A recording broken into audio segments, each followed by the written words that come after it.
And we're back at the Line Opinion Table for our final topic this week. Water is vital for life here in New Mexico, but according to a report released by the Legislative Finance Committee, the state has not spent 80% of the funds set aside for water projects. A recent report highlighted how various departments are not working together to get those water projects off the ground, and the LFC found that thousands of jobs could be generated if those projects proceed. Janice, let me start with you.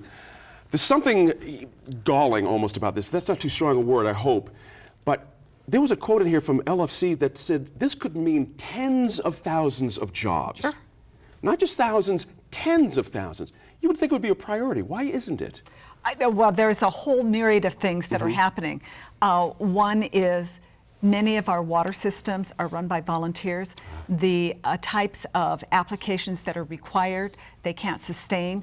One of the notes that wasn't in here is RUS has not loaned any money in the state of New Mexico for more than a year at 2%.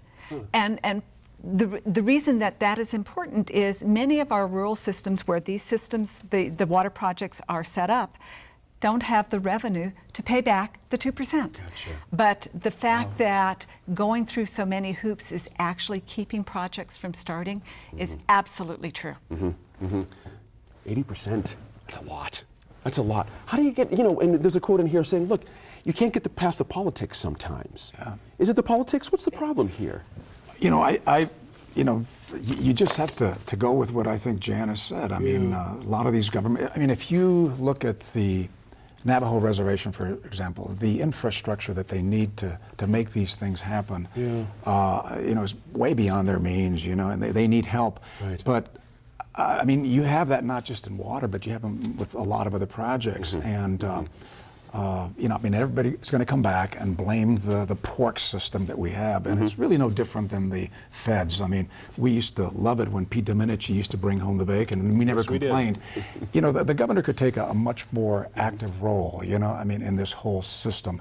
She gets a third of that capital. Right. She could initiate and say, hey, these are going to be for statewide projects. Because they usually take statewide off the top, and then the governor, the House, and the Senate split it up. So that they could do a better job. Sure. But they all have to weigh in and volunteer to do it. Tom, there's been some call that perhaps a water czar is needed, that we have too many people at the table making too many decisions about who gets the water.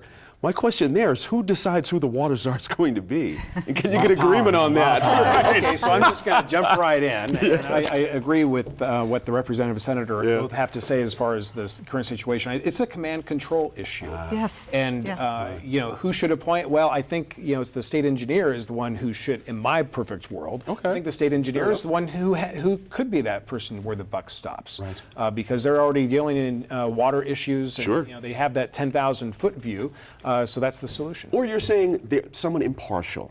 Yeah, or someone impartial. Yeah. But finding impartiality in a government right Democrat now. or Republican. But being impartial isn't even the issue. One of the problems with these projects is you're looking at a paper report.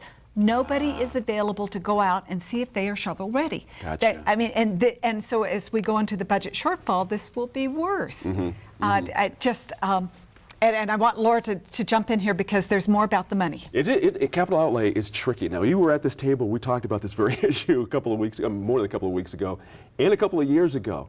Is this just a highlight of the system that's overall, not right, as Richard's saying, or is there something specific to water here? I'm not saying it's wrong. I'm saying that's the way it is. Okay, I hear you. So. Is this a water issue, or is this more of a? Well, I think it's like a little bit of both. Unfortunately, I don't think it's any one thing, but.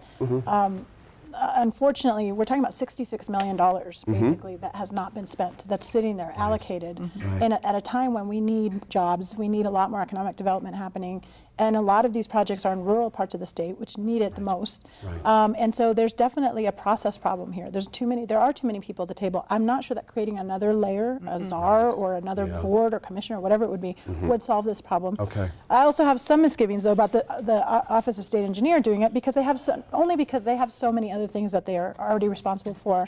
And their role in terms of arbitration of a lot of the water rights issues is really, really important. And an allocation then, I think, to be that buck stops here role, I'm not sure is necessarily in their wheelhouse right now. But something has to happen. And I think the fact that this is from the 2014 budget. So we're talking Thank about you. stuff that happened, 2 years ago. That was actually the same session, I believe. It may have been a session before when the Environment Department Secretary, who just left, was confirmed. And the Environment Department failed to provide reports that provided progress on certain projects at that time.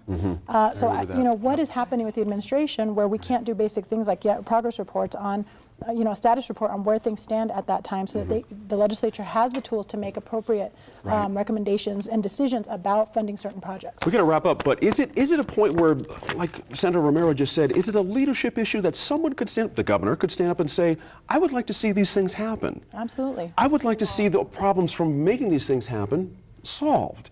And then we get somewhere. I just take some leadership somewhere, it seems to me. So anyway, that's all the time we have. Thank you guys. Great week. Good stuff.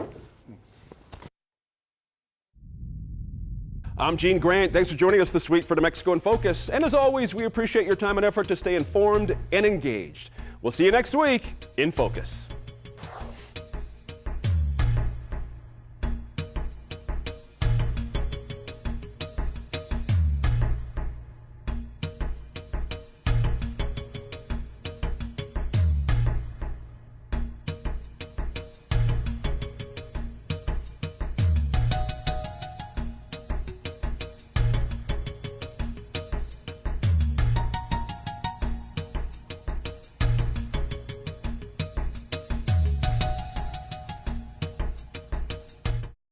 Funding for New Mexico in Focus provided by the McCune Charitable Foundation and the Nalita E. Walker Fund for KNME-TV, the KNME-TV Endowment Fund, and viewers like you.